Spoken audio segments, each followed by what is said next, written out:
Welcome, sleepy listeners. Tonight we're drifting into Bram Stoker's Dracula, accompanied by gentle rain. Let this Gothic tale lull you to peaceful slumber.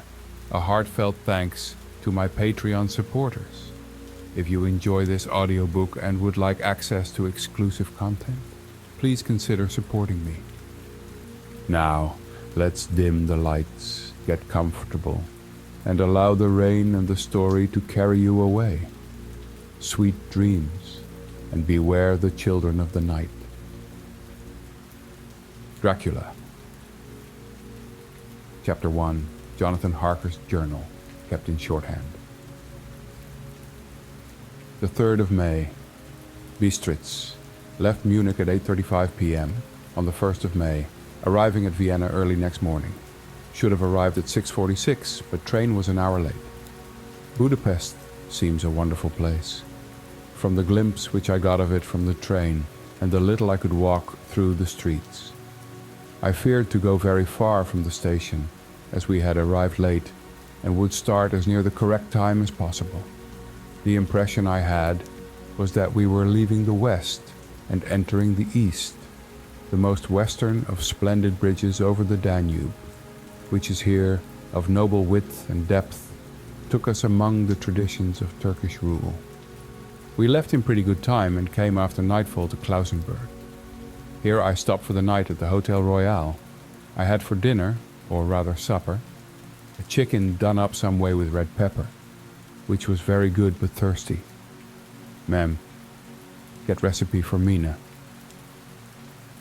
I asked the waiter, and he said it was called paprika hendel, and that, as it was a national dish, I should be able to get it anywhere along the Carpathians. I found my smattering of German very useful here. Indeed, I don't know how I should be able to get on without it. Having had some time at my disposal when in London, I had visited the British Museum and made search among the books and maps in the library regarding Transylvania. It had struck me that some foreknowledge of the country could hardly fail to have some importance in dealing with a nobleman of that country. I find that the district he named is in the extreme east of the country, just on the borders of 3 states, Transylvania, Moldavia, and Bukovina, in the midst of the Carpathian Mountains, one of the wildest and least known portions of Europe. I was not able to light on any map or work giving the exact locality of the Castle Dracula, as there are no maps of this country as yet to compare with our own Ordnance Survey maps. But I found that Bistritz, the post town named by Count Dracula, is a fairly well-known place. I shall enter here some of my notes, as they may refresh my memory when I talk over my travels with Mina.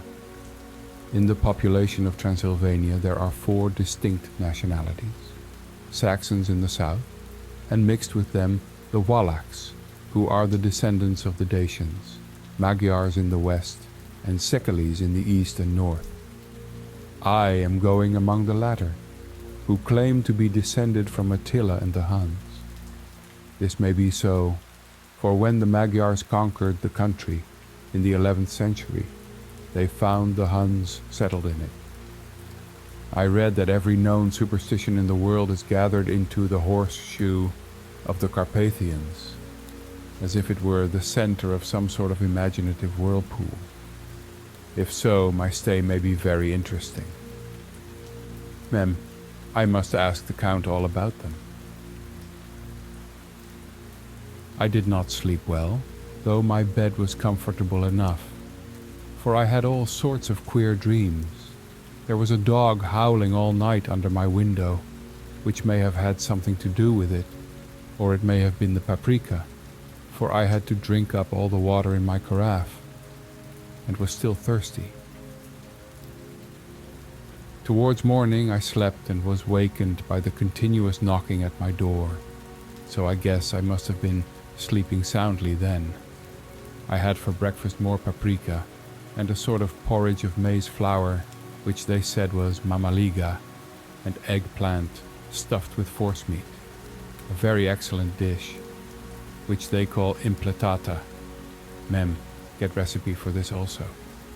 I had to hurry breakfasts, for the train started a little before 8, or rather it ought to have done so, for after rushing to the station at 7:30, I had to sit in the carriage for more than an hour before we began to move. It seems to me that the further east you go, the more unpunctual are the trains. What ought they to be in China? All day long we seemed to dawdle through a country, which was full of beauty of every kind. Sometimes we saw little towns or castles on the top of steep hills, such as we see in old missals. Sometimes we ran by rivers and streams, which seemed from the wide stony margin on each side of them to be subject to great floods. It takes a lot of water and running strong to sweep the outside edge of a river clear. At every station there were groups of people, sometimes crowds, and in all sorts of attire. Some of them were just like the peasants at home, or those I saw coming through France and Germany, with short jackets and round hats and homemade trousers. But others were very picturesque. The women looked pretty, except when you got near them, but they were very clumsy about the waist. They had all full white sleeves of some kind or other, and most of them had big belts with a lot of strips of something fluttering from them, like the dresses in a ballet, but of course there were petticoats under them. The strangest figures we saw were the Slovaks, who were more barbarian than the rest, with their big cowboy hats, great baggy dirty white trousers, white linen shirts, and enormous heavy leather belts, nearly a foot wide, studded over with brass nails. They wore high boots, with their trousers tucked into them, and had long black hair and heavy black mustaches. They are very picturesque, but do not look prepossessing. On the stage they would be set down at once as some old oriental band of brigands. They are, however, I am told, very harmless and rather wanting in natural self-assertion. It was on the dark side of twilight when we got to Bistritz, which is a very interesting old place. Being practically on the frontier, for the Borgo Pass leads from it into Bukovina, it has had a very stormy existence, and it certainly shows marks of it. 50 years ago, a series of great fires took place, which made terrible havoc on 5 separate occasions. At the very beginning of the 17th century, it underwent a siege of 3 weeks and lost 13,000 people, the casualties of war proper being assisted by famine and disease. Count Dracula had directed me to go to the Golden Krone Hotel, which I found, to my great delight, to be thoroughly old-fashioned, for, of course, I wanted to see all I could of the ways of the country.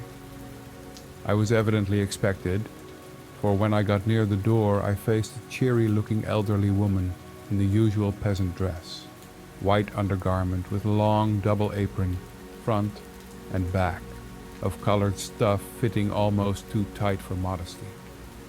When I came close, she bowed and said, "The Herr Englishman?" "Yes," I said, "Jonathan Harker." She smiled and gave some message to an elderly man in white shirt sleeve, who had followed her to the door. He went, but immediately returned with a letter. "My friend, welcome to the Carpathians. I am anxiously expecting you. Sleep well tonight. At 3 tomorrow the diligence will start for Bukovina. A place on it is kept for you. At the Borgo Pass my carriage will await you and will bring you to me. I trust that your journey from London has been a happy one, and that you will enjoy your stay in my beautiful land. Your friend, Dracula." 4 May. I found that my landlord had got a letter from the Count directing him to secure the best place on the coach for me, but on making inquiries as to details, he seemed somewhat reticent and pretended that he could not understand my German. This could not be true, because up to then he had understood it perfectly. At least he answered my questions exactly as if he did.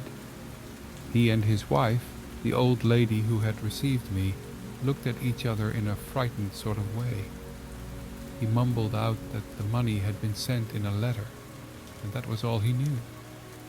When I asked him if he knew Count Dracula and could tell me anything of his castle, both he and his wife crossed themselves, and saying that they knew nothing at all, simply refused to speak further.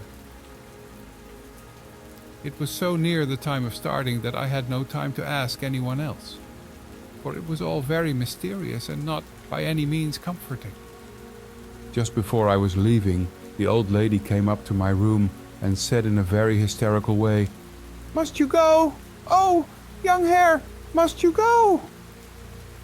She was in such an excited state that she seemed to have lost her grip of what German she knew, and mixed it all up with some other language which I did not know at all. I was just able to follow her by asking many questions. When I told her that I must go at once and that I was engaged on important business, she asked again, "Do you know what day it is?" I answered that it was the 4th of May.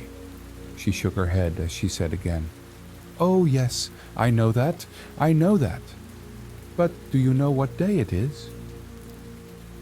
On my saying that I did not understand, she went on, "It is the eve of St. George's Day.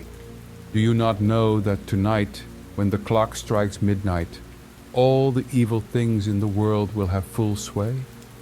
Do you know where you are going and what you are going to?" She was in such evident distress that I tried to comfort her, but without effect. Finally, she went down on her knees and implored me not to go, at least to wait a day or two before starting. It was all very ridiculous, but I did not feel comfortable. However, there was business to be done, and I could allow nothing to interfere with it. I therefore tried to raise her up, and said as gravely as I could that I thanked her, but my duty was imperative, and that I must go. She then rose and dried her eyes, and taking a crucifix from her neck, offered it to me. I did not know what to do, for, as an English churchman, I have been taught to regard such things as in some measure idolatrous. And yet it seemed so ungracious to refuse an old lady, meaning so well and in such a state of mind.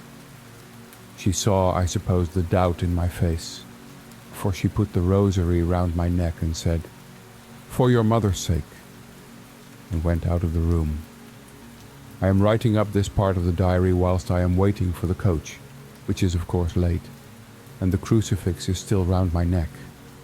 Whether it is the old lady's fear, or the many ghostly traditions of this place, or the crucifix itself, I do not know, but I am not feeling nearly as easy in my mind as usual. If this book should ever reach Mina before I do, let it bring my goodbye. Here comes the coach. The 5th of May, the castle. The grey of the morning has passed, and the sun is high over the distant horizon, which seems jagged, whether with trees or hills I know not, for it is so far off that big things and little are mixed.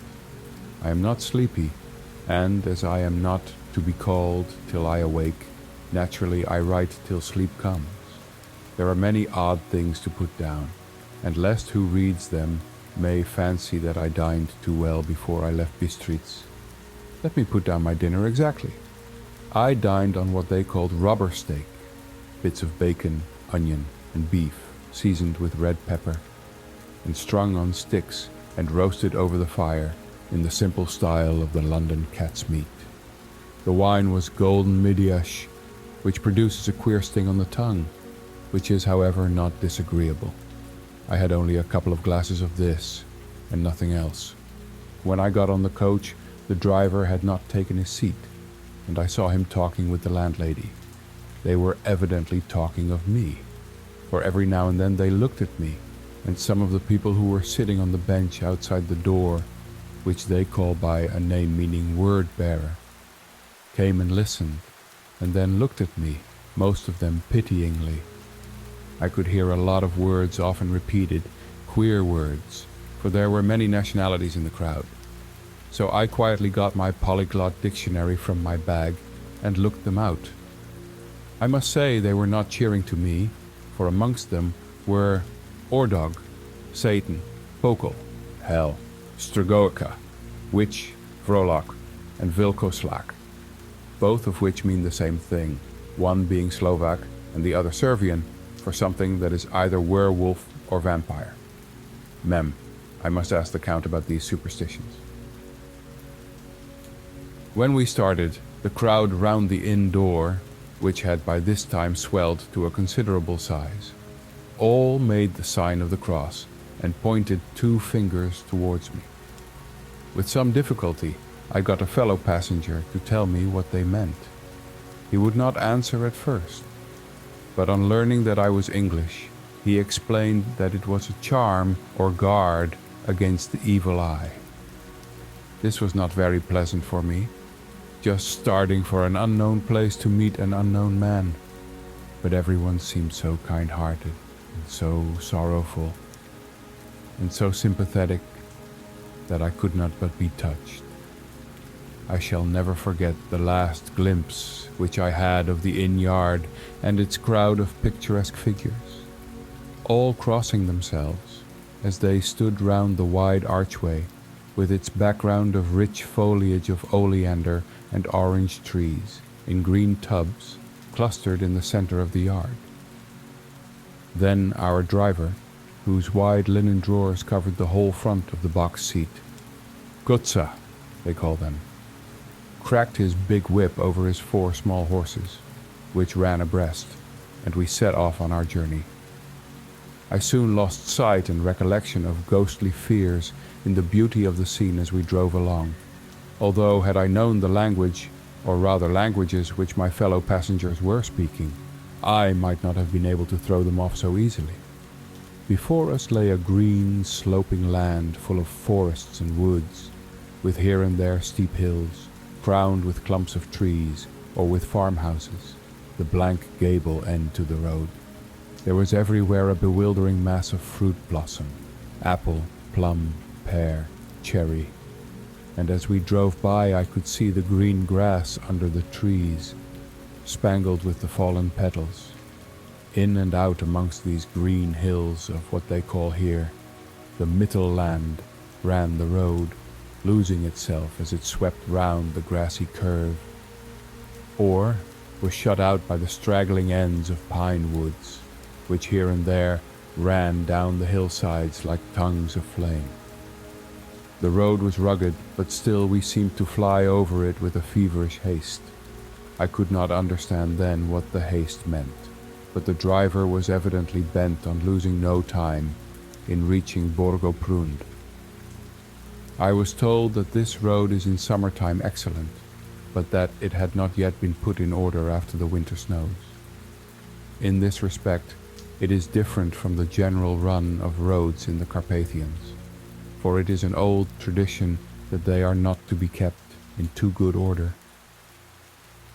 Of old, the hospodars would not repair them, lest the Turk should think that they were preparing to bring in foreign troops, and so hasten the war, which was always really at loading point. Beyond the green, swelling hills of the Mittelland rose mighty slopes of forest up to the lofty steeps of the Carpathians themselves. Right and left of us they towered, with the afternoon sun falling full upon them and bringing out all the glorious colors of this beautiful range, deep blue and purple in the shadows of the peaks, green and brown where grass and rock mingled, and an endless perspective of jagged rock and pointed crags, till these were themselves lost in the distance, where the snowy peaks rose grandly.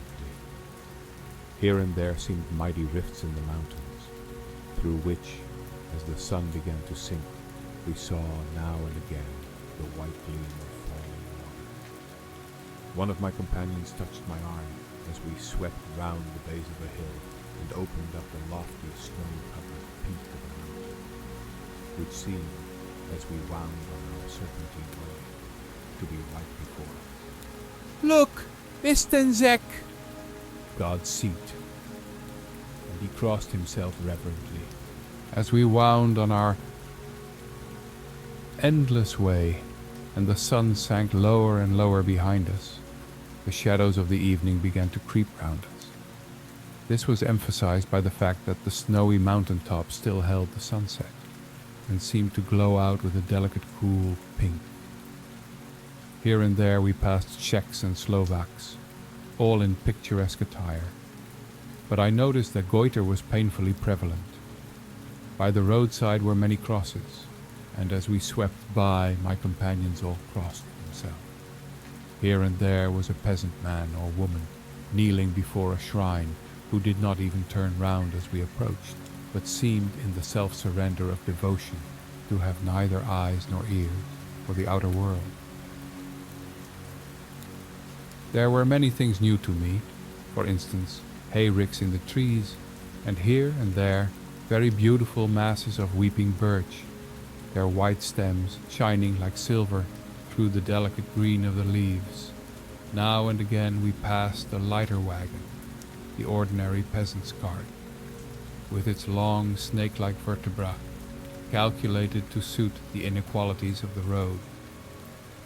On this were sure to be seated quite a group of homecoming peasants, the Czechs with their white, and the Slovaks with their colored sheepskins, the latter carrying lance fashion their long staves with axe at end. As the evening fell, it began to get very cold, and the growing twilight seemed to merge into one dark mistiness, the gloom of the trees, oak, beech, and pine, though in the valleys which ran deep between the spurs of the hills as we ascended through the pass, the dark firs stood out here and there against the background of late-lying snow. Sometimes, as the road was cut through the pine woods that seemed in the darkness to be closing down upon it, great masses of grayness, which here and there bestrewed the trees, produced a peculiarly weird and solemn effect, which carried on the thoughts and grim fancies engendered earlier in the evening, when the falling sunset threw into strange relief the ghost-like cloud, which amongst the Carpathian seemed to wind ceaselessly through the valley. Sometimes the hills were so steep that, despite our driver's haste, the horses could only go slowly. I wished to get down and walk up them, as we do at home, but the driver would not hear of it. "No, no," he said, "you must not walk here. The dogs are too fierce." And then he added, with what he evidently meant for grim pleasantry, for he looked round to catch the approving smile of the rest, "And you may have enough of such matters before you go to sleep." The only stop he would make was a moment's pause to light his lamp. When it grew dark, there seemed to be some excitement amongst the passengers, and they kept speaking to him, one after the other, as though urging him to further speed. He lashed the horses unmercifully with his long whip, and with wild cries of encouragement urged them on to further exertions. Then through the darkness I could see a sort of patch of gray light ahead of us, as though there were a cleft in the hill. The excitement of the passengers grew greater. The crazy coach rocked on its great leather spring, and swayed like a boat tossed on a stormy sea. I had to hold on. The road grew more level, and we appeared to fly along. Then the mountains seemed to come nearer to us on each side, and to frown down upon us. We were entering on the Borgo. One by one, several of the passengers offered me gifts, which they pressed upon me with an earnestness which would take no denial. These were certainly of an odd and varied kind, but each was given in simple good faith, with a kindly word and a blessing, and that strange mixture of fear-meaning movement which I had seen outside the hotel at Beeston, the sign of the cross and the guard against the evil eye. Then, as we flew along, the driver leaned forward, and on each side the passenger, craning over the edge of the coach, peered eagerly into the dark. It was evident that something very exciting was either happening or expected. But though I asked each passenger, no one would give me the slightest explanation. This state of excitement kept on for some little time, and at last we saw before us the path opening out on the eastern side. There were dark rolling clouds overhead, and in the air the heavy oppressive sense of thunder. It seemed as though the mountain range had separated two atmospheres, and that now we had got into the thunderous one. I was now myself looking out for the conveyance which was to take me there. Each moment I expected to see the glare of lamps and blackness, but all was dark. The only light was the flickering rays of our own lamp, which the steam from our hard-driven horses drove the white clouds.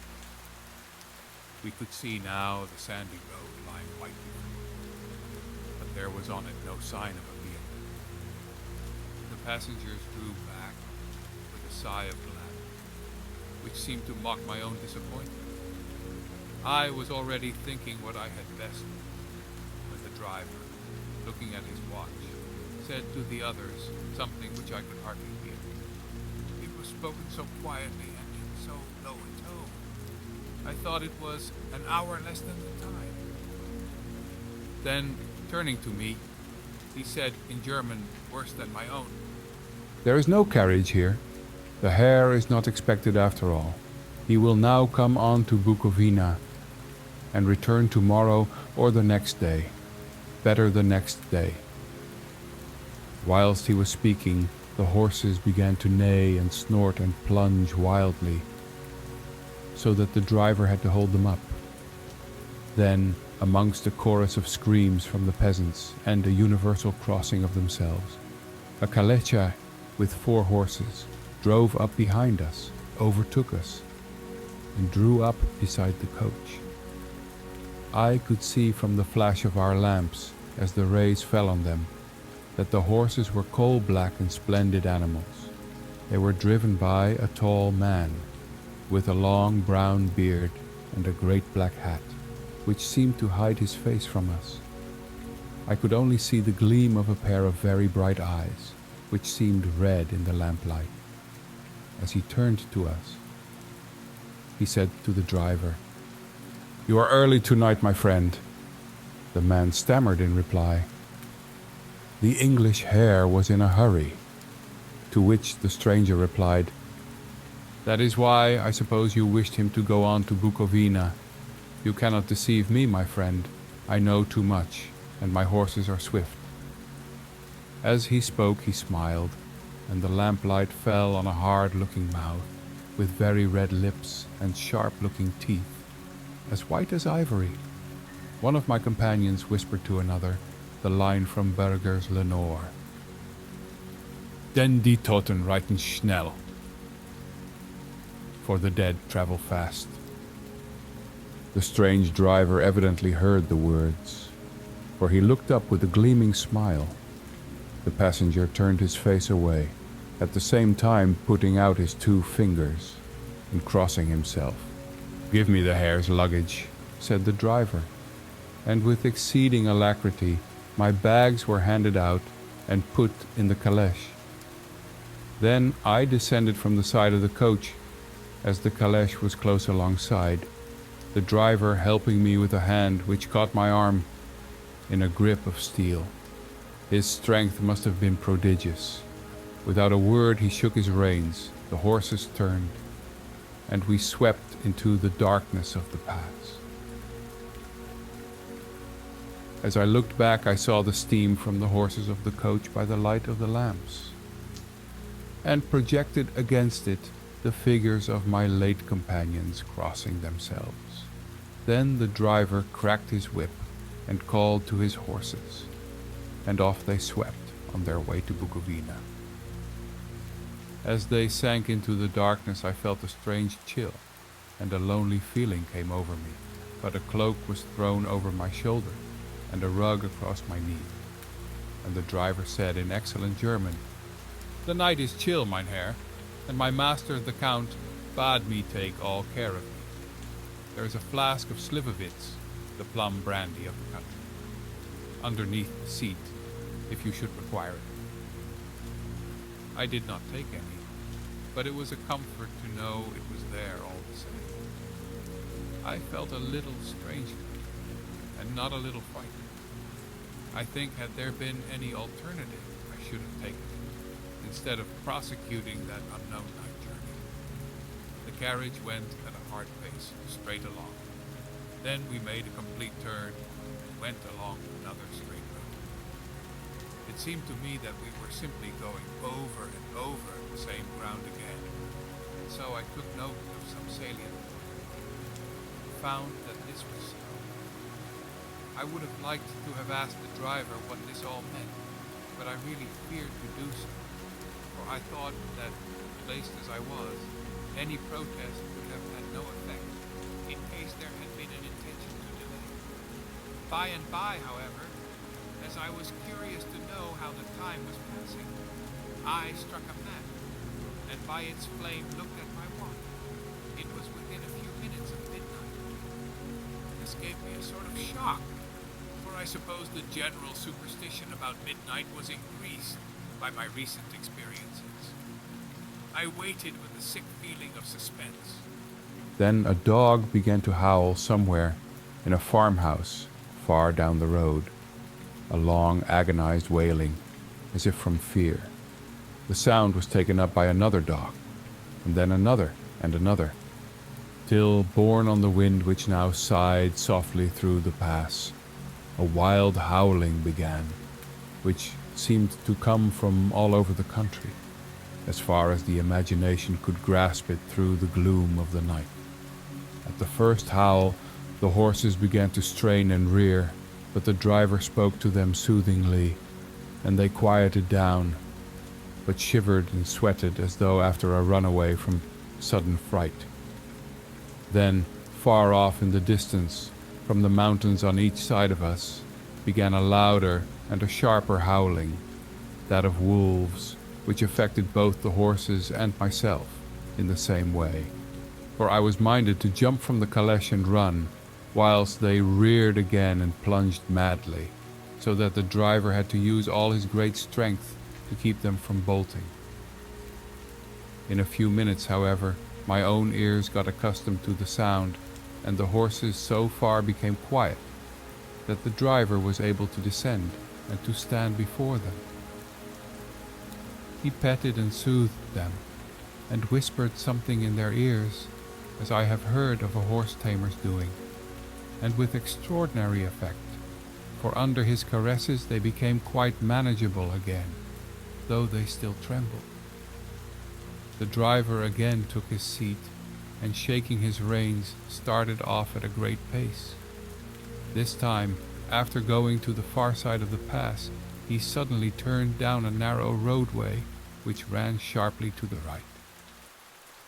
Soon we were hemmed in with trees, which in places arched right over the roadway, till we passed as through a tunnel. And again, great frowning rocks guarded us boldly on either side. Though we were in shelter, we could hear the rising wind, for it moaned and whistled through the rocks, and the branches of the trees crashed together as we swept along. It grew colder and colder still, and fine powdery snow began to fall, so that soon we and all around us were covered with a white blanket. The keen wind still carried the howling of the dogs, though this grew fainter as we went on our way. The baying of the wolves sounded nearer and nearer, as though they were closing round on us from every side. I grew dreadfully afraid, and the horses shared my fear. The driver, however, was not in the least disturbed. He kept turning his head to left and right, but I could not see anything through the darkness. Suddenly, away on our left, I saw a faint flickering blue flame. The driver saw it at the same moment. He at once checked the horses, and jumping to the ground, disappeared into the darkness. I did not know what to do, the less as the howling of the wolves grew closer. But while I wondered, the driver suddenly appeared again, and without a word took his seat, and we resumed our journey. I think I must have fallen asleep and kept dreaming of the incident, for it seemed to be repeated endlessly. And now, looking back, it is like a sort of awful nightmare. Once the flame appeared so near the road that even in the darkness around us, I could watch the driver's motion. He went rapidly to where the blue flame arose. It must have been very faint, for it did not seem to illumine the surrounding at all. And gathering a few stones, formed them into some device. Once there appeared a strange optical effect. When he stood between me and the flame, he did not obstruct me, for I could see its ghostly flicker all the same. This startled me, but as the effect was only momentary, I took it that my eyes deceived me, straining through the darkness. Then, for a time, there were no blue flames, and we sped onward through the blue, with the howling of the wolves around us, as though they were following the moving circle. At last there came a time when the driver went further afield than he had yet gone, and during his absence the horses began to tremble worse than ever, and to snort and scream with fright. I could not see any cause for it, for the howling of the wolves had ceased altogether. But just then, the moon, sailing through the black clouds, appeared behind the jagged crest of a beetling, pine-clad rock. And by its light I saw around us a ring of wolves, with white teeth and lolling red tongues, with long, sinewy limbs and shaggy hair. They were 100 times more terrible in the grim silence which held them than even when they howled. For myself, I felt a sort of paralysis of fear. It is only when a man feels himself face to face with such horrors that he can understand their true import. All at once the wolves began to howl, as though the moonlight had had some peculiar effect on them. The horses jumped about and reared, and looked helplessly round with eyes that rolled in a way painful to see. But the living ring of terror encompassed them on every side, and they had perforce to remain within it. I called to the coachman to come, for it seemed to me that our only chance was to try to break out through the ring and to aid his approach. I shouted and beat the side of the caleche, hoping by the noise to scare the wolves from that side, so as to give him a chance of reaching the trap. How he came there, I know not, but I heard his voice raised in a tone of imperious command, and looking towards the sound, saw him stand in the roadway. As he swept his long arms, as though brushing aside some impalpable obstacle, the wolves fell back and back further still. Just then, a heavy cloud passed across the face of the moon, so that we were again in darkness. When I could see again, the driver was climbing into the caleche, and the wolves had disappeared. This was all so strange and uncanny that a dreadful fear came upon me, and I was afraid to speak or move. The time seemed interminable as we swept on our way, now in almost complete darkness, for the rolling clouds obscured the moon. We kept on ascending, with occasional periods of quick descent, but in the main always ascending. Suddenly I became conscious of the fact that the driver was in the act of pulling up the horses in the courtyard of a vast ruined castle, from whose tall black windows came no ray of light, and whose broken battlements showed a jagged line against the moonlit sky.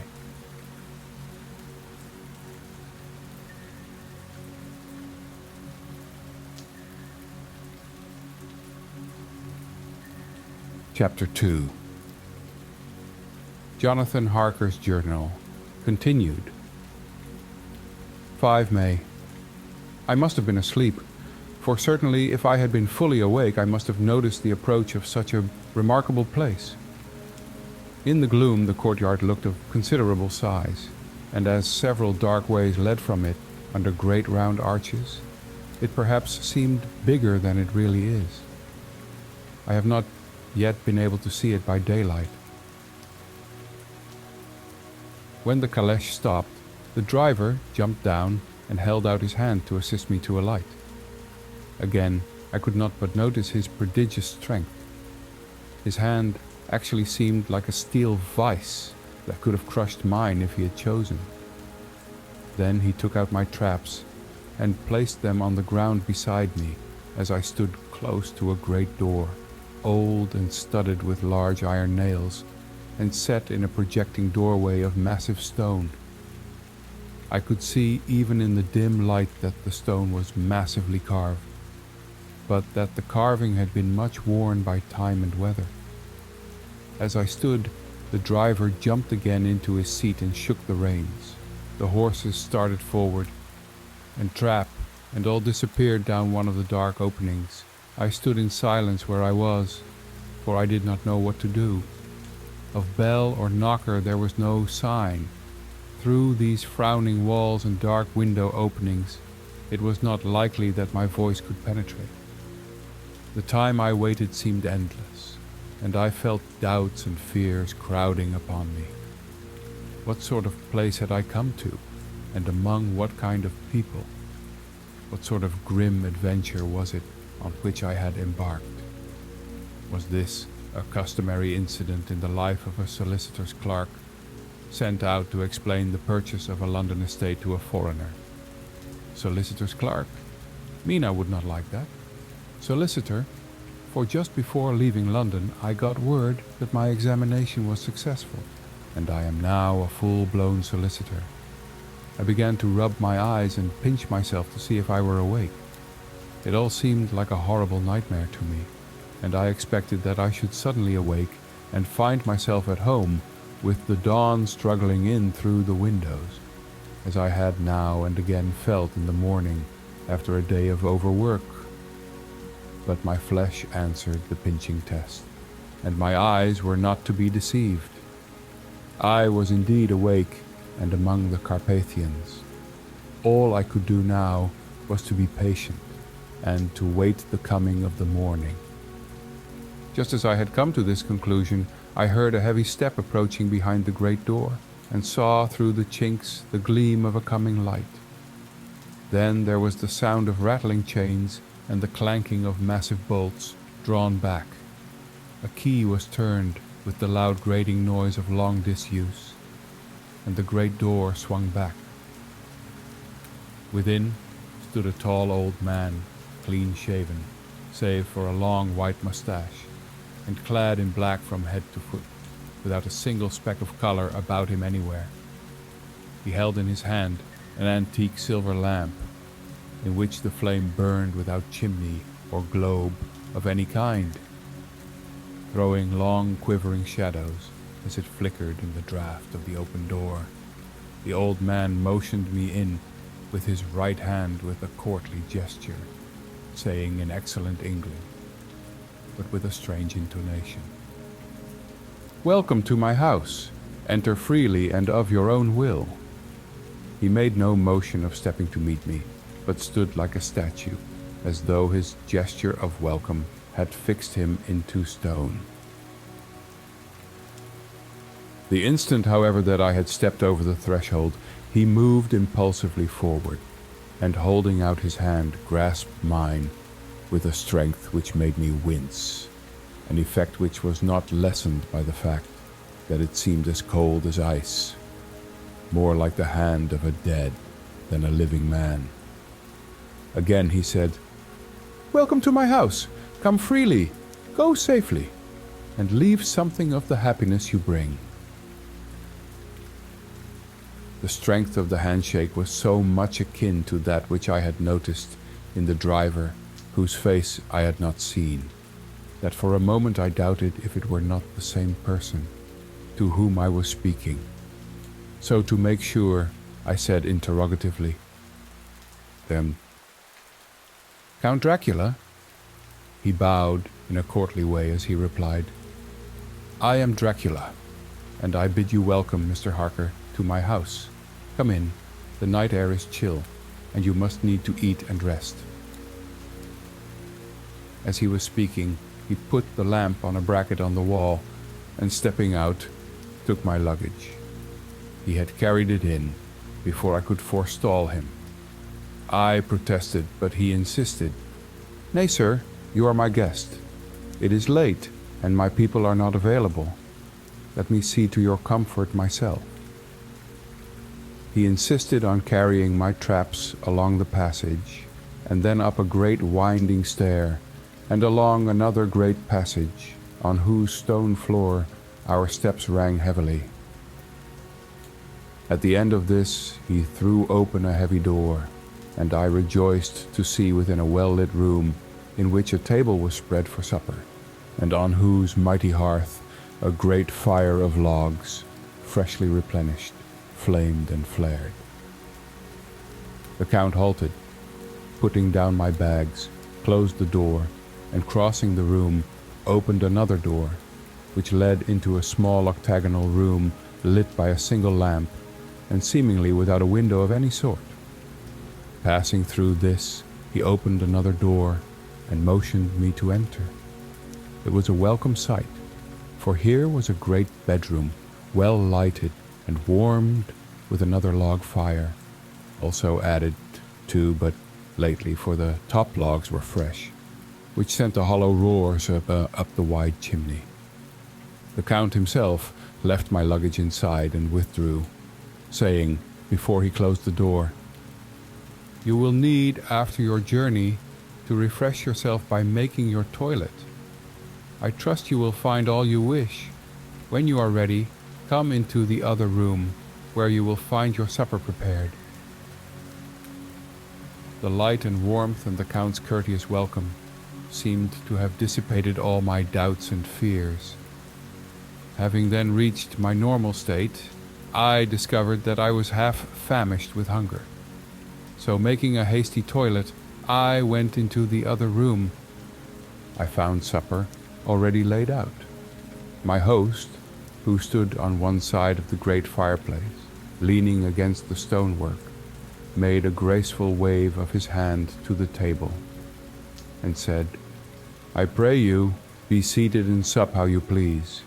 You will, I trust, excuse me that I do not join you, but I have dined already, and I do not sup." I handed to him the sealed letter which Mr. Hawkins had entrusted to me. He opened it and read it gravely. Then, with a charming smile, he handed it to me to read. One passage of it, at least, gave me a thrill of pleasure. "I must regret that an attack of gout, from which malady I am a constant sufferer, forbids absolutely any traveling on my part for some time to come. But I am happy to say I can send a sufficient substitute, one in whom I have every possible confidence. He is a young man full of energy and talent in his own way, and of a very faithful disposition. He is discreet and silent, and has grown into manhood in my service. He shall be ready to attend on you when you will during his stay, and shall take your instructions in all matters." The Count himself came forward and took off the cover of a dish, and I fell to at once on an excellent roast chicken. This, with some cheese and a salad and a bottle of old Tokay, of which I had 2 glasses, was my supper. During the time I was eating it, the Count asked me many questions as to my journey, and I told him by degrees all I had experienced. By this time I had finished my supper, and by my host's desire had drawn up a chair by the fire and begun to smoke a cigar, which he offered me, at the same time excusing himself that he did not smoke. I had now an opportunity of observing him, and found him of a very marked physiognomy. His face was very strong, aquiline, with high bridge of the thin nose and peculiarly arched nostrils, with lofty domed forehead and hair growing scantily round the temples, but profusely elsewhere. His eyebrows were very massive, almost meeting over the nose, and with bushy hair that seemed to curl in its own profusion. The mouth, so far as I could see it under the heavy mustache, was fixed and rather cruel-looking, with peculiarly sharp white teeth. These protruded over the lips, whose remarkable ruddiness showed astonishing vitality in a man of his years. For the rest, his ears were pale, and at the tops extremely pointed. The chin was broad and strong, and the cheeks firm, though thin. The general effect was one of extraordinary pallor. Hitherto I had noticed the backs of his hands as they lay on his knees in the firelight, and they had seemed rather white and fine. But seeing them now close to me, I could not but notice that they were rather coarse, broad, with squat fingers. Strange to say, there were hairs in the center of the palm. The nails were long and fine and cut to a sharp point. As the Count leaned over me and his hands touched me, I could not repress a shudder. It may have been that his breath was rank, but a horrible feeling of nausea came over me, which, do what I would, I could not conceal. The Count, evidently noticing it, drew back, and with a grim sort of smile, which showed more than he had yet done his protuberant teeth, sat himself down again on his own side of the fireplace. We were both silent for a while, and as I looked towards the window, I saw the first dim streak of the coming dawn. There seemed a strange stillness over everything, but as I listened, I heard, as if from down below in the valley, the howling of many wolves. The Count's eyes gleamed, and he said, "Listen to them, the children of the night! What music they make!" Seeing, I suppose, some expression in my face strange to him, he added, "Ah, sir, you dwellers in the city cannot enter into the feelings of the hunter." Then he rose and said, "But you must be tired. Your bedroom is all ready, and tomorrow you shall sleep as late as you will. I have to be away till the afternoon, so sleep well and dream well." With a courteous bow, he opened for me himself the door to the octagonal room, and I entered my bedroom. I am all in a sea of wonders. I doubt, I fear, I think strange things, which I dare not confess to my own soul. God keep me, if only for the sake of those dear to me. 7 May. It is again early morning, but I have rested and enjoyed the last 24 hours. I slept till late in the day and awoke of my own accord. When I had dressed myself, I went into the room where we had supped and found a cold breakfast laid out, with coffee kept hot by the pot being placed on the hearth. There was a card on the table, on which was written, "I have to be absent for a while. Do not wait for me." D. I set to and enjoyed a hearty meal. When I had done, I looked for a bell, so that I might let the servants know I had finished, but I could not find one. There are certainly odd deficiencies in the house, considering the extraordinary evidences of wealth which are round me. The table service is of gold, and so beautifully wrought that it must be of immense value. The curtains and upholstery of the chairs and sofas and the hangings of my bed are of the costliest and most beautiful fabrics, and must have been of fabulous value when they were made, for they are centuries old, though in excellent order. I saw something like them in Hampton Court, but there they were worn and frayed and moth-eaten. But still, in none of the rooms is there a mirror. There is not even a toilet glass on my table, and I had to get the little shaving glass from my bag before I could either shave or brush my hair. I have not yet seen a servant anywhere, or heard a sound near the castle, except the howling of wolves. Some time after I had finished my meal, I do not know whether to call it breakfast or dinner, for it was between 5 and 6 o'clock when I had it. I looked about for something to read, for I did not like to go about the castle until I had asked the Count's permission. There was absolutely nothing in the room, book, newspaper, or even writing materials. So I opened another door in the room and found a sort of library. The door opposite mine I tried, but found it locked. In the library, I found, to my great delight, a vast number of English books, whole shelves full of them, and bound volumes of magazines and newspapers. A table in the center was littered with English magazines and newspapers, though none of them were of very recent date. The books were of the most varied kind: history, geography, politics, political economy, botany, geology, law, all relating to England and English life and customs and manners. There were even such books of reference as the London Directory, the Red and Blue Books, Whitaker's Almanac, the Army and Navy lists, and it somehow gladdened my heart to see it, the Law List. Whilst I was looking at the books, the door opened and the Count entered. He saluted me in a hearty way and hoped that I had had a good night's rest. Then he went on. "I'm glad you found your way in here, for I'm sure there is much that will interest you.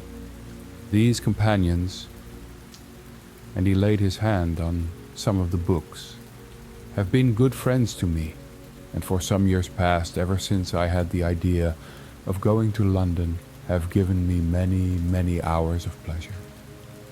Through them I have come to know your great England, and to know her is to love her.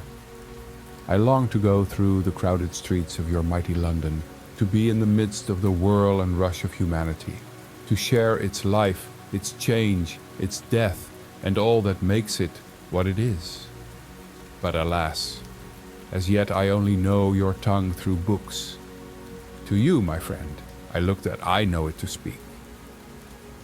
"But Count," I said, "you know and speak English thoroughly."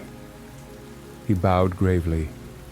"I thank you, my friend, for your all too flattering estimate, but yet I fear that I am but a little way on the road I would travel. True, I know the grammar and the words, but yet I know not how to speak them." "Indeed," I said, "you speak excellently." "Not so," he answered. "Well, I know that, did I move and speak in your London, none there are who would not know me for a stranger. That is not enough for me.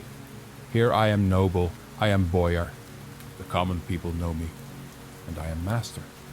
But a stranger in a strange land, he is no one, men know him not, and to know not is to care not for.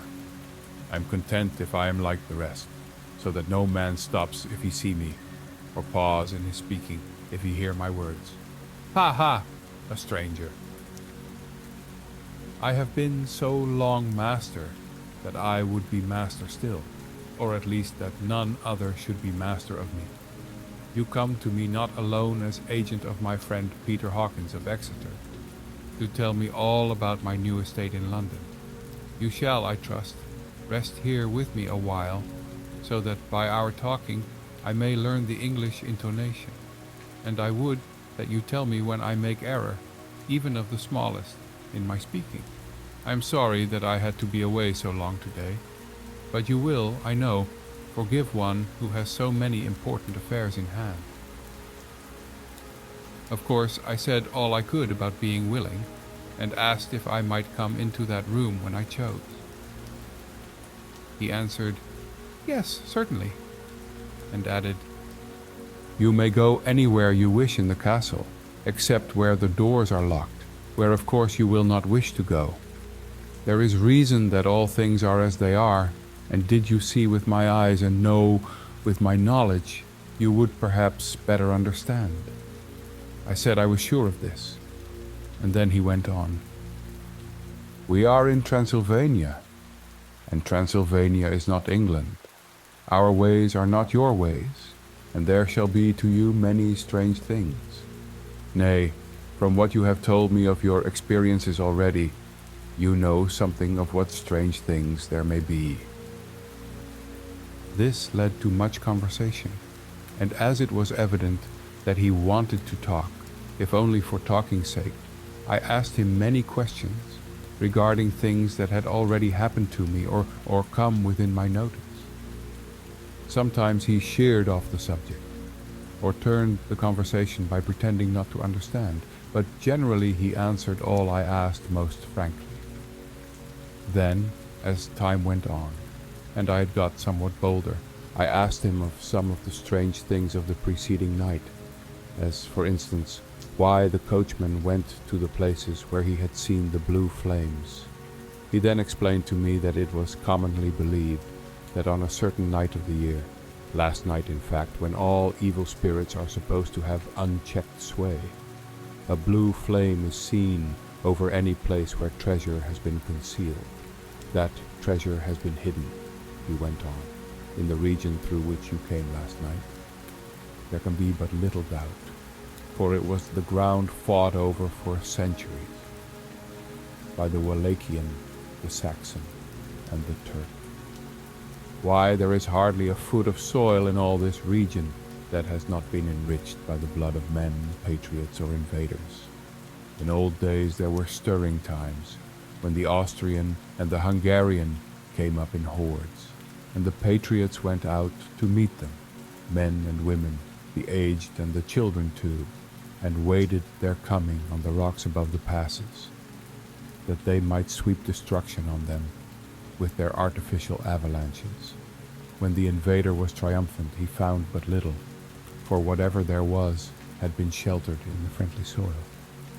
"But how," said I, "can it have remained so long undiscovered, when there is a sure index to it, if men will but take the trouble to look?"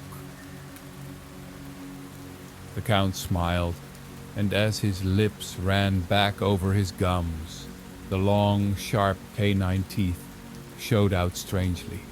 He answered, "Because your peasant is at heart a coward and a fool.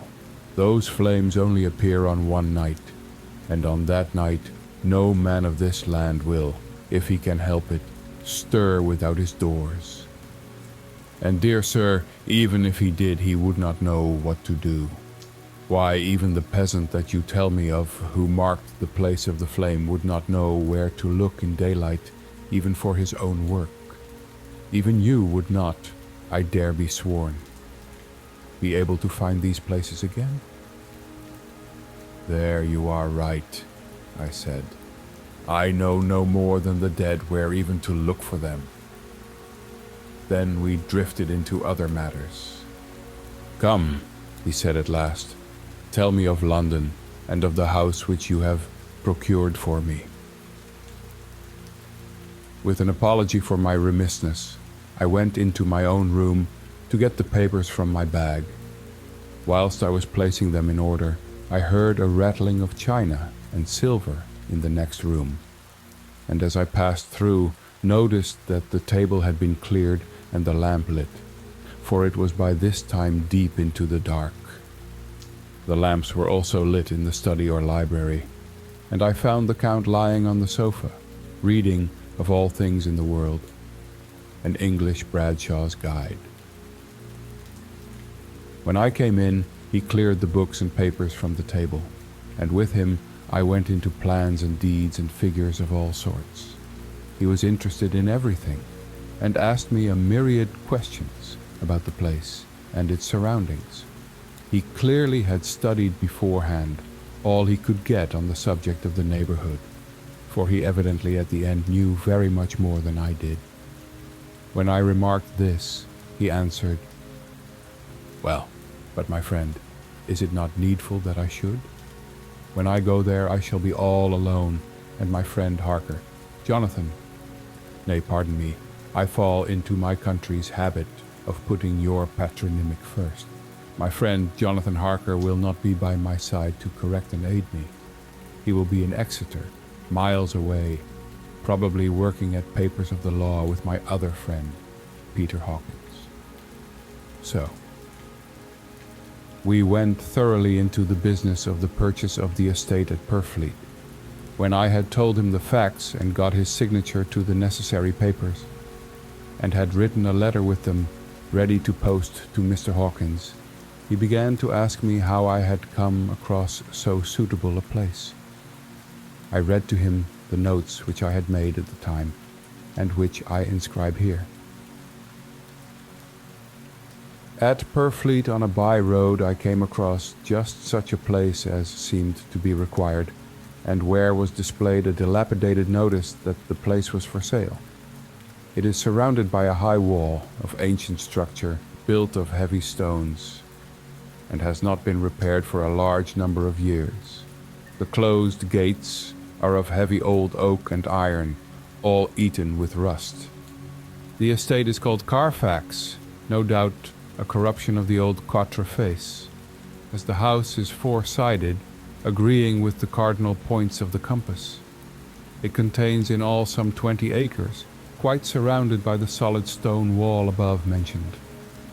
There are many trees on it, which make it in places gloomy, and there is a deep, dark-looking pond or small lake, evidently fed by some springs, as the water is clear and flows away in a fair-sized stream. The house is very large, and of all periods back, I should say, to medieval times, for one part is of stone immensely thick, with only a few windows high up and heavily barred with iron. It looks like part of a keep, and is close to an old chapel or church. I could not enter it, as I had not the key of the door leading to it from the house, but I have taken with my Kodak views of it from various points. The house has been added to, but in a very straggling way, and I can only guess at the amount of ground it covers, which must be very great. There are but few houses close at hand, one being a very large house only recently added to and formed into a private lunatic asylum. It is not, however, visible from the grounds. When I had finished, he said, "I am glad that it is old and big. I myself am of an old family, and to live in a new house would kill me. A house cannot be made habitable in a day, and after all, how few days go to make up a century. I rejoice also that there is a chapel of old times. We Transylvanian nobles love not to think that our bones may lie amongst the common dead. I seek not gaiety, nor mirth, not the bright voluptuousness of much sunshine and sparkling waters which please the young and gay. I am no longer young, and my heart, through weary years of mourning over the dead, is not attuned to mirth. Moreover, the walls of my castle are broken, the shadows are many, and the wind breathes cold through the broken battlements and casements. I love the shade and the shadow, and would be alone with my thoughts when I may."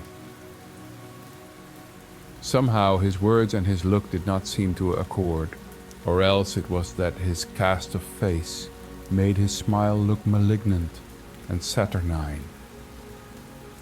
Presently, with an excuse, he left me, asking me to put all my papers together. He was some little time away, and I began to look at some of the books around me. One was an atlas, which I found opened naturally at England, as if that map had been much used. On looking at it, I found in certain places little rings marked, and on examining these, I noticed that one was near London on the east side, manifestly where his new estate was situated. The other two were Exeter and Whitby on the Yorkshire coast. It was the better part of an hour when the Count returned. "Aha!" he said. "Still at your books? Good, but you must not work always. Come, I am informed that your supper is ready." He took my arm, and we went into the next room, where I found an excellent supper ready on the table. The Count again excused himself, as he had dined out on his being away from home, but he sat as on the previous night and chatted whilst I ate. After supper I smoked, as on the last evening, and the Count stayed with me, chatting and asking questions on every conceivable subject, hour after hour. I felt that it was getting very late indeed, but I did not say anything, for I felt under obligation to meet my host's wishes in every way. I was not sleepy, as the long sleep yesterday had fortified me, but I could not help experiencing that chill which comes over one at the coming of the dawn, which is like, in its way, the turn of the tide. They say that people who are near death die generally at the change to the dawn or at the turn of the tide. Anyone who has, when tired, and tied as it were to his post, experienced this change in the atmosphere, can well believe it. All at once we heard the crow of a cock coming up with preternatural shrillness through the clear morning air. Count Dracula, jumping to his feet, said, "Why, there is the morning again. How remiss I am to let you stay up so long. You must make your conversation regarding my dear new country of England less interesting, so that I may not forget how time flies by us." And with a courtly bow he quickly left me.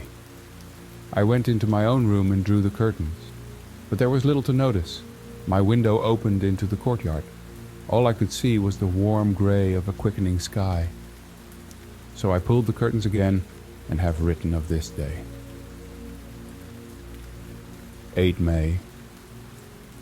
I began to fear as I wrote in this book that I was getting too diffuse, but now I am glad that I went into detail from the first. For there is something so strange about this place, and all in it, that I cannot but feel uneasy. I wish I were safe out of it, or that I had never come. It may be that this strange night existence is telling on me, but would that were all. If there were anyone to talk to, I could bear it, but there is no one. I have only the Count to speak with, and I fear I am myself the only living soul within the place. Let me be prosaic so far as facts can be. It will help me to bear up, and imagination must not run riot with me. If it does, I am lost. Let me say at once how I stand. Or seem to. I only slept a few hours when I went to bed, and feeling that I could not sleep any more, got up. I had hung my shaving glass by the window, and was just beginning to shave. Suddenly I felt a hand on my shoulder, and heard the Count's voice saying to me, "Good morning." I started, for it amazed me that I had not seen him, since the reflection of the glass covered the whole room behind me. In starting I had cut myself slightly, but did not notice it at the moment. Having answered the Count's salutation, I turned to the glass again to see how I had been mistaken. This time there could be no error, for the man was close to me, and I could see him over my shoulder, but there was no reflection of him in the mirror. The whole room behind me was displayed, but there was no sign of a man in it, except myself. This was startling, and coming on the top of so many strange things, was beginning to increase that vague feeling of uneasiness, which I always have when the Count is near. But at the instant I saw that the cut had bled a little, and the blood was trickling over my chin. I laid down the razor, turning as I did so half round to look for some sticking plaster. When the Count saw my face, his eyes blazed with a sort of demoniac fury, and he suddenly made a grab at my throat. I drew away, and his hand touched the string of beads which held the crucifix. It made an instant change in him, for the fury passed so quickly that I could hardly believe that it was ever there. "Take care," he said. "Take care how you cut yourself. It is more dangerous than you think in this country." Then, seizing the shaving glass, he went on, "And this is the wretched thing that has done the mischief. It is a foul bauble of man's vanity. Away with it." And opening the heavy window with one wrench of his terrible hand, he flung out the glass, which was shattered into 1,000 pieces on the stones of the courtyard far below. Then he withdrew without a word. It is very annoying, for I do not see how I am to shave unless in my watch case or the bottom of the shaving pot, which is fortunately of metal. When I went into the dining room, breakfast was prepared, but I could not find the Count anywhere, so I breakfasted alone. It is strange that as yet I have not seen the Count eat or drink. He must be a very peculiar man. After breakfast I did a little exploring in the castle. I went out on the stairs and found a room looking towards the south. The view was magnificent, and from where I stood there was every opportunity of seeing it. The castle is on the very edge of a terrible precipice. A stone falling from the window would fall 1,000 feet without touching anything. As far as the eye can reach is a sea of green tree tops, with occasionally a deep rift where there is a chasm. Here and there are silver threads where the rivers wind in deep gorges through the forests.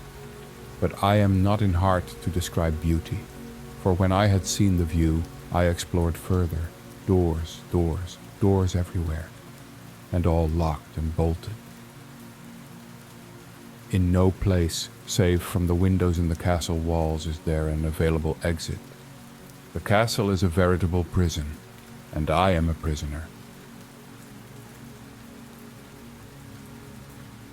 Chapter 3. Jonathan Harker's Journal. Continued. When I found that I was a prisoner, a sort of wild feeling came over me. I rushed up and down the stairs, trying every door and peering out of every window I could find. But after a little, the conviction of my helplessness overpowered all other feelings. When I look back after a few hours, I think I must have been mad for the time, for I behaved much as a rat does in a trap. When, however, the conviction had come to me that I was helpless, I sat down quietly as I have ever done anything in my life, and began to think over what was best to be done. I am thinking still, and as yet have come to no definite conclusion. Of one thing only am I certain, that it is no use making my ideas known to the Count. He knows well that I am imprisoned, and as he has done it himself, and has doubtless his own motives for it, he would only deceive me if I trusted him fully with the facts. So far as I can see, my only plan will be to keep my knowledge and my fears to myself, and my eyes open. I am, I know, either being deceived like a baby by my own fears, or else I am in desperate straits, and if the latter be so, I need and shall need all my brains to get through. I had hardly come to this conclusion when I heard the great door below shut, and knew that the Count had returned. He did not come at once into the library, so I went cautiously to my own room and found him making the bed. This was odd, but only confirmed what I had all along thought, that there were no servants in the house. When later I saw him through the chink of the hinges of the door, laying the table in the dining room, I was assured of it. For if he does himself all these menial offices, surely it is proof that there is no one else to do them. This gave me a fright, for if there is no one else in the castle, it must have been the Count himself who was the driver of the coach that brought me here. This is a terrible thought, for if so, what does it mean that he could control the wolves, as he did, by only holding up his hand in silence? How was it that all the people at Bistritz and on the coach had some terrible fear for me? What meant the giving of the crucifix, of the garlic, of the wild rose, of the mountain ash? Bless that good, good woman who hung the crucifix round my neck, for it is a comfort and a strength to me whenever I touch it. It is odd that a thing which I have been taught to regard with disfavor and as idolatrous should in a time of loneliness and trouble be of help. Is it that there is something in the essence of the thing itself, or that it is a medium, a tangible help, in conveying memories of sympathy and comfort? Sometime, if it may be, I must examine this matter and try to make up my mind about it. In the meantime, I must find out all I can about Count Dracula, as it may help me to understand. Tonight he may talk of himself, if I turn the conversation that way. I must be very careful, however, not to awake his suspicion. Midnight. I have had a long talk with the Count. I asked him a few questions on Transylvania history, and he warmed up to the subject wonderfully. In his speaking of things and people, and especially of battles, he spoke as if he had been present at them all. This he afterwards explained by saying that to a boyar the pride of his house and name is his own pride, that their glory is his glory, that their fate is his fate. Whenever he spoke of his house, he always said "we," and spoke almost in the plural, like a king speaking. I wish I could put down all he said exactly as he said it, for to me it was most fascinating. It seemed to have in it a whole history of the country. He grew excited as he spoke, and walked about the room pulling his great white moustache and grasping anything on which he laid his hands, as though he would crush it by main strength. One thing he said which I shall put down as nearly as I can, for it tells in its way the story of his race. We Sicilies have a right to be proud, for in our veins flows the blood of many brave races who fought, as the lion fights, for lordship. Here, in the whirlpool of European races, the Ugric tribe bore down from Iceland the fighting spirit which Thor and Woden gave them, which their berserkers displayed to such fell intent on the seaboards of Europe, i.e., and of Asia and Africa too, till the peoples thought that the werewolves themselves had come. Here, too, when they came, they found the Huns, whose warlike fury had swept the earth like a living flame, till the dying peoples held that in their veins ran the blood of those old witches, who, expelled from Scythia, had mated with the devils in the desert. Fools, fools! What devil or what witch was ever so great as Attila? Whose blood is in these veins? He held up his arms. Is it a wonder that we were a conquering race? That we were proud?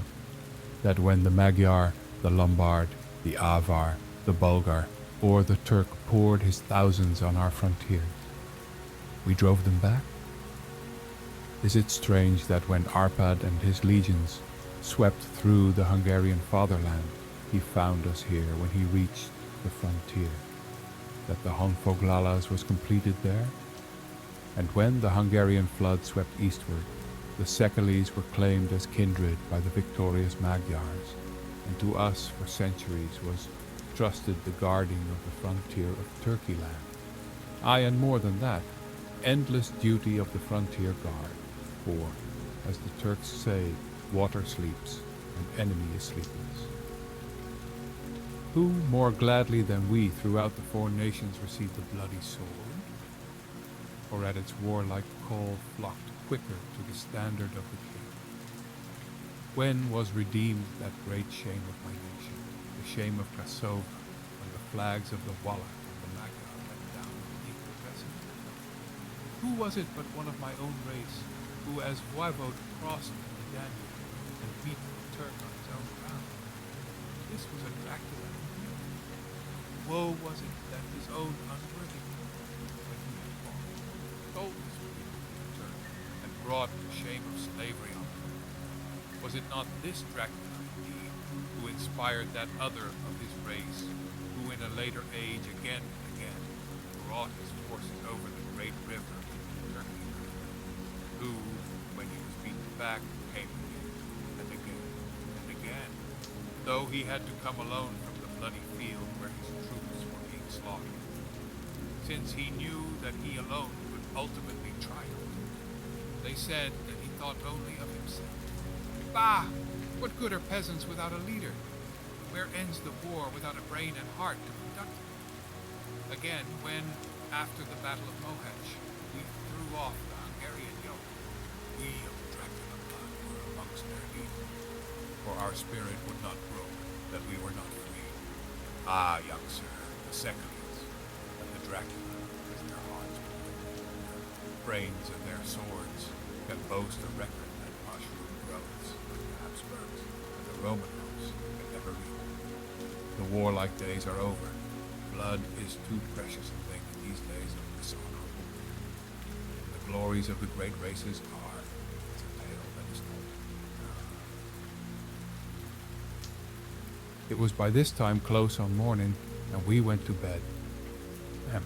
This diary seems horribly like the beginning of the Arabian Night, where everything has to break off at cocktail, or like the ghost of Hamlet's father.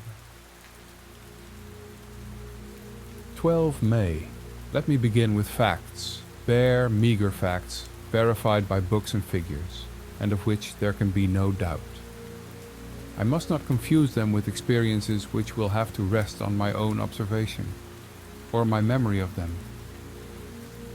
Last evening, when the Count came from his room, he began by asking me questions on legal matters and on the doing of certain kinds of business. I had spent the day wearily over books, and simply to keep my mind occupied, went over some of the matters I had been examining at Lincoln's Inn. There was a certain method in the Count's inquiries, so I shall try to put them down in sequence. The knowledge may somehow or sometime be useful to me. First, he asked if a man in England might have 2 solicitors or more. I told him he might have a dozen if he wished, but that it would not be wise to have more than 1 solicitor engaged in one transaction, as only one could act at a time, and that to change would be certain to militate against his interest. He seemed thoroughly to understand, and went on to ask if there would be any practical difficulty in having one man to attend, say to banking, and another to look after shipping, in case local help were needed in a place far from the home of the banking solicitor. I asked him to explain more fully, so that I might not by any chance mislead him, so he said, "I shall illustrate. Your friend and mine, Mr. Peter Hawkins, from under the shadow of your beautiful cathedral at Exeter, which is far from London, buys for me through your good self my place at London. Good. Now here let me say frankly, lest you should think it strange that I have sought the services of one so far off from London, instead of some one resident there, that my motive was that no local interest might be served save my wish only. And as one of London residents might perhaps have some purpose of himself or friend to serve, I went thus afield to seek my agent, whose labours should be only to my interest. Now, suppose I, who have much of affairs, wish to ship goods, say to Newcastle, or Durham, or Harwich, or Dover, might it not be that it could with more ease be done by consigning to one in these ports? I answered that certainly it would be most easy, but that we solicitors had a system of agency one for the other, so that local work could be done locally on instruction from any solicitor, so that the client, simply placing himself in the hands of one man, could have his wishes carried out by him without further trouble. "But," said he, "I could be at liberty to direct myself. Is it not so?"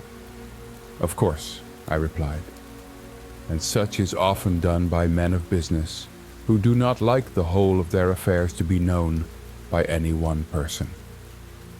"Good," he said, and then went on to ask about the means of making consignments and the forms to be gone through, and of all sorts of difficulties which might arise, but by forethought could be guarded against.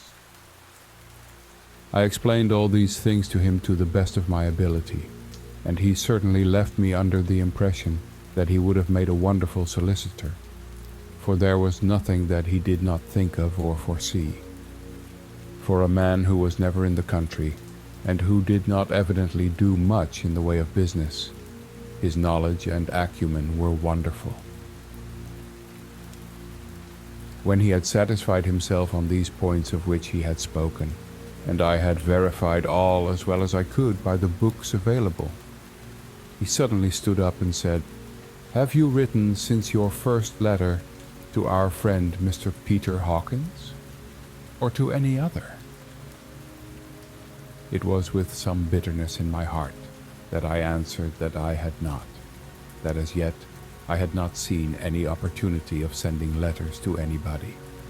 "Then right now, my young friend," he said, laying a heavy hand on my shoulder, "write to our friend and to any other, and say, if it will please you, that you shall stay with me until a month from now."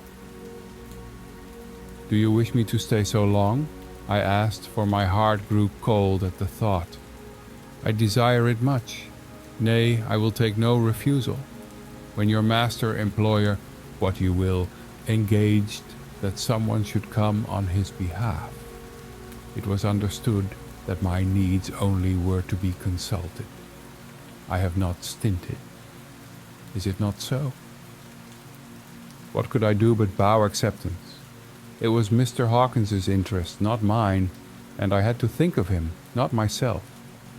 And besides, while Count Dracula was speaking, there was that in his eyes and in his bearing which made me remember that I was a prisoner, and that if I wished it, I could have no choice. The Count saw his victory in my bow, and his mastery in the trouble of my face, for he began at once to use them, but in his own smooth, resistless way. "Oh, I pray you, my good young friend, that you will not discourse of things other than business in your letters. It will doubtless please your friends to know that you are well, and that you look forward to getting home to them. Is it not so?" As he spoke, he handed me 3 sheets of notepaper and 3 envelopes. They were all of the thinnest foreign post, and looking at them, then at him, and noticing his quiet smile, with the sharp canine teeth lying over the red underlip, I understood as well as if he had spoken that I should be careful what I wrote, for he would be able to read it.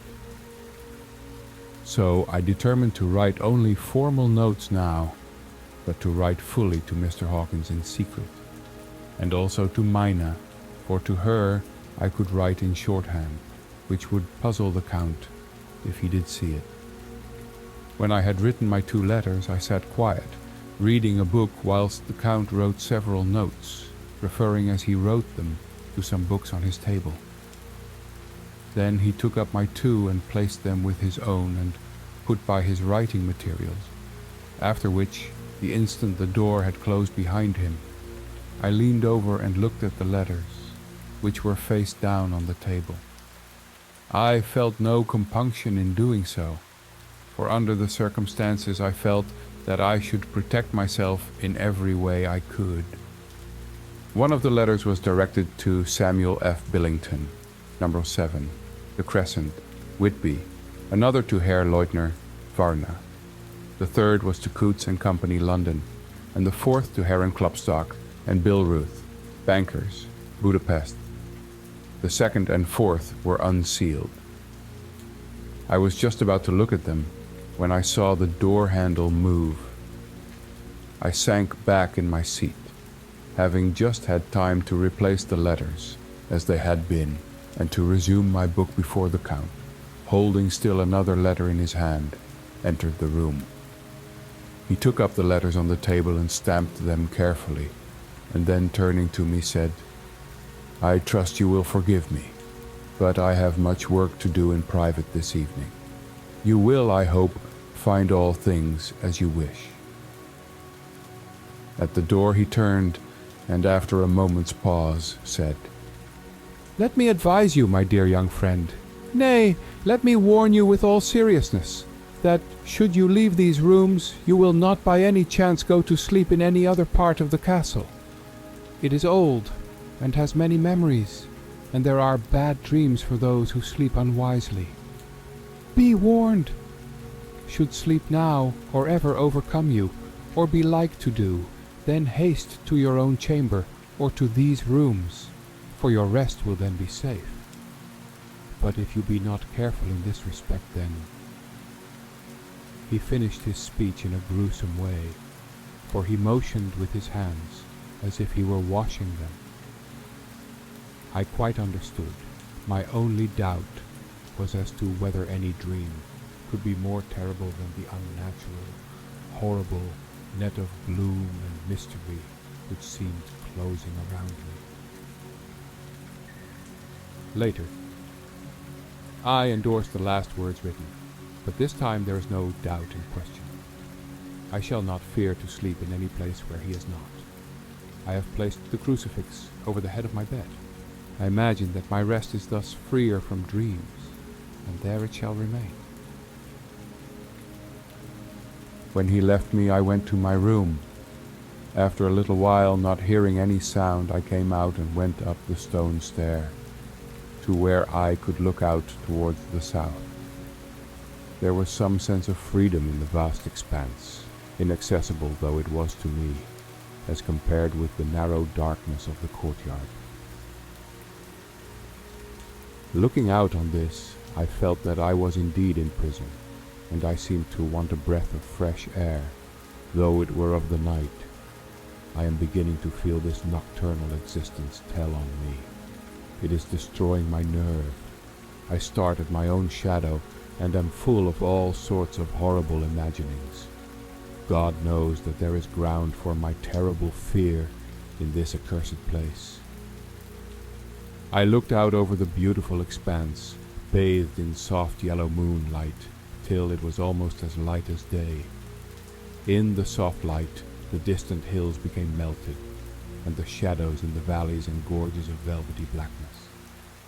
The mere beauty seemed to cheer me. There was peace and comfort in every breath I drew. As I leaned from the window, my eye was caught by something moving a story below me, and somewhat to my left, where I imagined from the order of the rooms that the windows of the Count's own room would look out. The window at which I stood was tall and deep, stone mullioned, and though weather-worn, was still complete. But it was evidently many a day since the case had been there. I drew back behind the stonework and looked carefully out.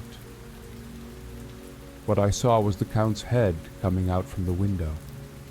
I did not see the face, but I knew the man by the neck and the movement of his back and arms. In any case, I could not mistake the hands which I had had so many opportunities of studying. I was at first interested and somewhat amused, for it is wonderful how small a matter will interest and amuse a man when he is a prisoner. But my very feelings changed to repulsion and terror when I saw the whole man slowly emerge from the window and begin to crawl down the castle wall over that dreadful abyss, face down with his cloak spreading out around him like great wings. At first I could not believe my eyes. I thought it was some trick of the moonlight, some weird effect of shadow, but I kept looking, and it could be no delusion. I saw the fingers and toes grasp the corners of the stones, worn clear of the mortar by the stress of years, and by thus using every projection and inequality move downwards with considerable speed, just as a lizard moves along a wall. What manner of man is this? Or what manner of creature is it in the semblance of man? I feel the dread of this horrible place overpowering me. I am in fear, in awful fear, and there is no escape for me. I am encompassed about with terrors that I dare not think of. 15 May. Once more have I seen the Count go out in his lizard fashion. He moved downwards in a sidelong way, some 100 feet down, and a good deal to the left. He vanished into some hole or window. When his head had disappeared, I leaned out to try and see more, but without avail. The distance was too great to allow a proper angle of sight. I knew he had left the castle now, and thought to use the opportunity to explore more than I had dared to do as yet. I went back to the room, and taking a lamp tried all the doors. They were all locked as I had expected, and the locks were comparatively new. But I went down the stone stairs to the hall where I had entered originally. I found I could pull back the bolts easily enough, and unhook the great chains. But the door was locked, and the key was gone. That key must be in the Count's room. I must watch should his door be unlocked, so that I may get it and escape. I went on to make a thorough examination of the various stairs and passages, and to try the doors that opened from them. One or two small rooms near the hall were open, but there was nothing to see in them except old furniture, dusty with age and moth-eaten. At last, however, I found one door at the top of the stairway, which, though it seemed to be locked, gave a little under pressure. I tried it harder and found that it was not really locked, but that the resistance came from the fact that the hinges had fallen somewhat, and the heavy door rested on the floor. Here was an opportunity which I might not have again, so I exerted myself, and with many efforts forced it back so that I could enter. I was now in a wing of the castle further to the right than the rooms I knew, and a story lower down. From the windows I could see that the suite of rooms lay along to the south of the castle, the windows of the end room looking out both west and south. On the latter side, as well as to the former, there was a great precipice. The castle was built on the corner of a great rock, so that on three sides it was quite impregnable, and great windows were placed here where sling or bow or culverin could not reach, and consequently light and comfort, impossible to a position which had to be guarded, were secured. To the west was a great valley, and then, rising far away, great jagged mountain fastnesses, rising peak on peak, the sheer rock studded with mountain ash and thorn, whose roots clung in cracks and crevices and crannies of the stone. This was evidently the portion of the castle occupied by the ladies in bygone days, for the furniture had more air of comfort than any I had seen. The windows were curtainless, and the yellow moonlight, flooding in through the diamond panes, enabled one to see even color, whilst it softened the wealth of dust which lay over all and disguised in some measure the ravages of time and the moth. My lamp seemed to be of little effect in the brilliant moonlight, but I was glad to have it with me, for there was a dread loneliness in the place which chilled my heart and made my nerves tremble. Still, it was better than living alone in the rooms which I had come to hate from the presence of the Count. And after trying a little to school my nerves, I found a soft quietude come over me. Here I am, sitting at a little oak table, where in old times possibly some fair lady sat to pen, with much thought and many blushes, her ill-spelt love letter, and writing in my diary, in shorthand, all that has happened since I closed it last.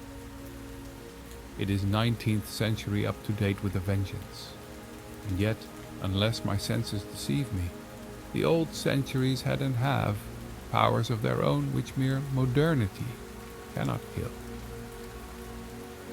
Later, the morning of 16 May, God preserve my sanity, for to this I am reduced. Safety and the assurance of safety are things of the past. Whilst I live on here, there is but one thing to hope for, that I may not go mad, if indeed I be not mad already.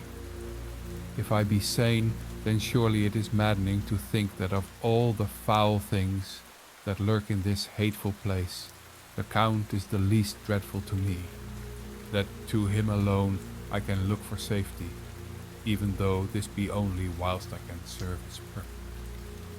Great God, merciful God, let me be calm, for out of that way lies madness indeed. I begin to get new lights on certain things which have puzzled me. Up to now, I never quite knew what Shakespeare meant when he made Hamlet say, "My tablets! Quick! My tablets! 'Tis meet that I put it down to end," etc. For now, feeling as though my own brain were unhinged, or as if the shock had come which must end in its undoing, I turned to my diary for repose. The habit of entering accurately must help to soothe me. The Count's mysterious warning frightened me at the time. It frightens me more now when I think of it, for in future he has a fearful hold upon me. I shall fear to doubt what he may say. When I had written in my diary and had fortunately replaced the book and pen in my pocket, I felt sleepy. The Count's warning came into my mind, but I took a pleasure in disobeying it. The sense of sleep was upon me, and with it the obstinacy which sleep brings as outrider. The soft moonlight soothed, and the wide expanse without gave a sense of freedom which refreshed me.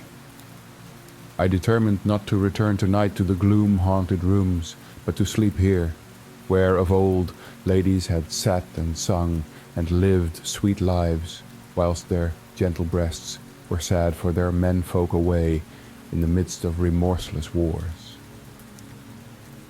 I drew a great couch out of its place near the corner, so that as I lay I could look at the lovely view to east and south, and unthinking of and uncaring for the dust, composed myself for sleep. I suppose I must have fallen asleep. I hope so, but I fear for all that followed was startlingly real. So real that, now sitting here in the broad, full sunlight of the morning, I cannot in the least believe that it was all sleep. I was not alone. The room was the same, unchanged in any way since I came into it. I could see along the floor, in the brilliant moonlight, my own footsteps marked where I had disturbed the long accumulation of dust. In the moonlight opposite me were 3 young women, ladies by their dress and manner. I thought at the time that I must be dreaming when I saw them, for, though the moonlight was behind them, they threw no shadow on the floor. They came close to me and looked at me for some time, and then whispered together. 2 were dark, and had high aquiline noses, like the Count, and great dark piercing eyes that seemed to be almost red when contrasted with the pale yellow moon. The other was fair as can be, with great wavy masses of golden hair and eyes like pale sapphires. I seemed somehow to know her face, and to know it in connection with some dreamy fear, but I could not recollect at the moment how or where. All 3 had brilliant white teeth that shone like pearls against the ruby of their voluptuous lips. There was something about them that made me uneasy, some longing, and at the same time some deadly fear.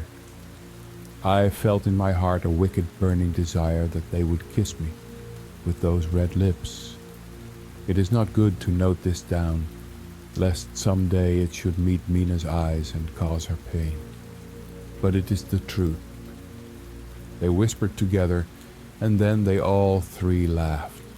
Such a silvery, musical laugh, but as hard as though the sound never could have come through the softness of human lips. It was like the intolerable, tingling sweetness of water glasses when played on by a cunning hand. The fair girl shook her head coquettishly, and the other 2 urged her on. One said, "Go on. You are first, and we shall follow. Yours is the right to begin." The other added, "He is young and strong. There are kisses for us all." I lay quiet, looking out under my eyelashes in an agony of delightful anticipation. The fair girl advanced and bent over me till I could feel the movement of her breath upon me. Sweet it was in one sense, honey sweet, and sent the same tingling through the nerves as her voice. but with a bitter, underlying the sweet, a bitter offensiveness, as one smells in blood. I was afraid to raise my eyelids, but looked out and saw perfectly under the lashes. The girl went on her knees and bent over me, simply gloating. There was a deliberate voluptuousness which was both thrilling and repulsive. And as she arched her neck, she actually licked her lips like an animal, till I could see in the moonlight the moisture shining on the scarlet lips and on the red tongue as it lapped the white sharp teeth. Lower and lower went her head as the lips went below the range of my mouth and chin and seemed about to fasten on my throat. Then she paused, and I could hear the churning sound of her tongue as it licked her teeth and lips, and could feel the hot breath on my neck.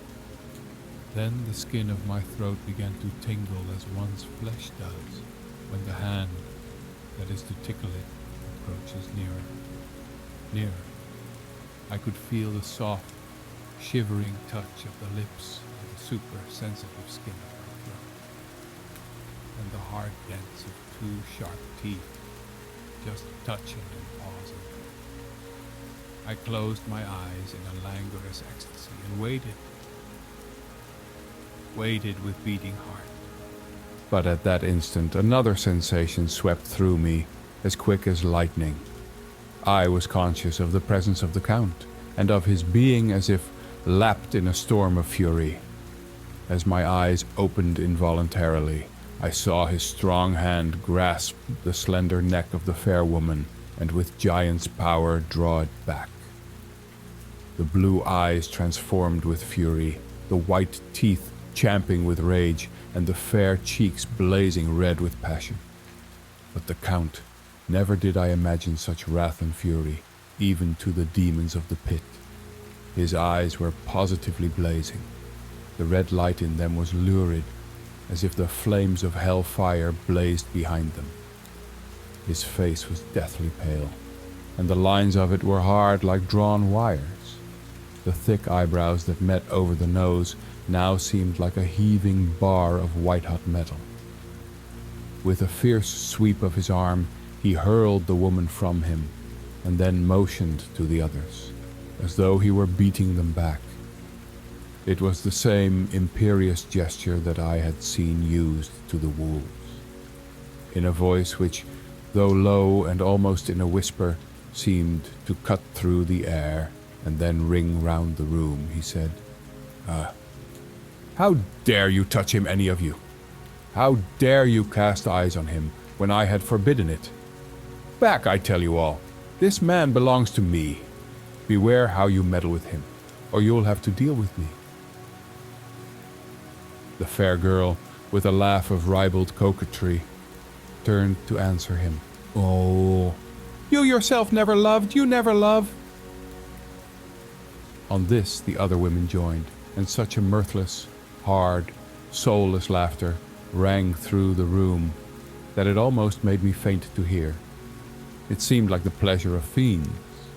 Then the Count turned, after looking at my face attentively, and said in a soft whisper, "Yes, I too can love.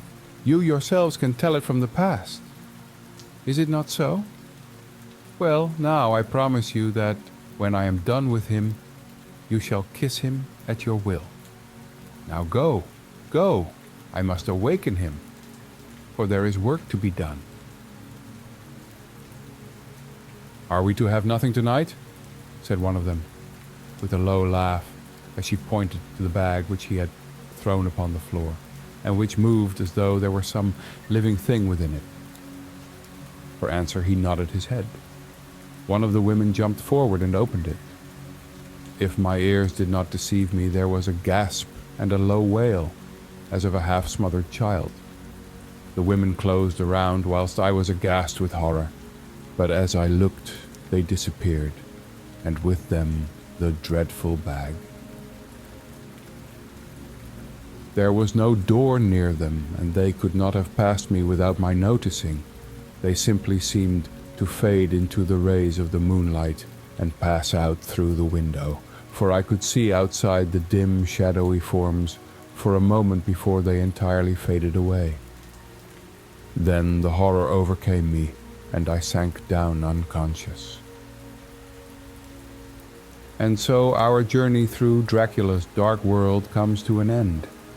I hope this tale, wrapped in soothing rain, has carried you to peaceful dreams.